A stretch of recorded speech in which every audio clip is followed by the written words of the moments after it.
Yeah, this is an Emmy engine. Fucking 2017 Dodge Charger. Fucking 5.7 Emmy V8 engine. It fucking, one of the rod broke. And look what I found. Gas pile up in that motherfucker. The gas ain't burning, it's just shooting down in there. And it ain't lighting. It come with a misfire. And I start checking it, but then it fucking shoot a rod through the oil pan. So I got the new motor coming, so I'm here fucking pulling it down, getting it ready for the new motor to fucking stick it in there. Hopefully I can get it done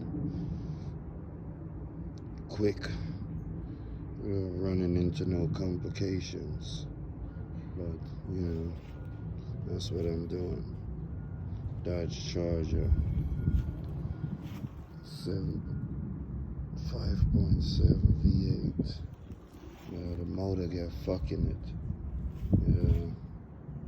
So I put in a new motor in it.